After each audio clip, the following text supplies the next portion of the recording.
So going back to John 15, I keep getting stuck on verse 4 because I'm recognizing that when you're starting it, and he's talking about, Jesus saying, I'm the true vine, my Father's the vine dresser.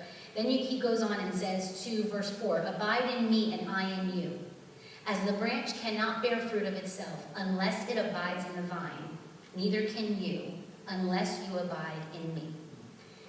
I don't know really, I wish I could remember or think about, actually have a knowledge of how many times I have read this passage without ever comprehending this piece, but the piece where Jesus says, abide in me and I in you, recently has struck me in a way that it has never struck me before. Because if you think about the fact of the words that Jesus says, abide in me, right? We can put that aside for a minute. He says, and I in you. So Jesus is saying, in the same way that I am present in you, I need you to be present in me. I had never thought about that before.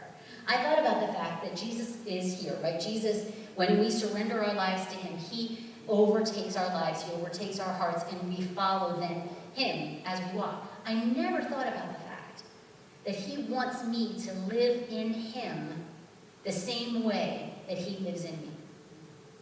And when I started thinking about that, I thought, that changes everything, right? Because that means, again, going back to what I said earlier, it means that our hearts have to be willing to be confronted.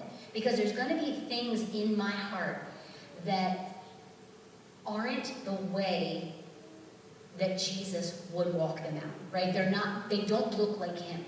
All of us, right now, there's none of us in this room that don't have something in our hearts that don't look like Jesus. We all have that. And so that's part of what David was reading tonight about working out your own salvation with fear and trembling. The understanding that I have to diligently bring my heart before the Lord every single moment of every day and allow him to search my heart, right? Look and see if there's any wicked way in me and lead me in the way of everlasting. That's what David said in the Psalm. That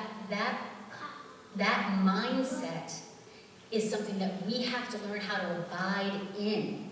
Because if we are if we're just putting all the onus, all the responsibility, all the work on Jesus to abide in us, but we're not doing the work of abiding in him, there will be no fruit.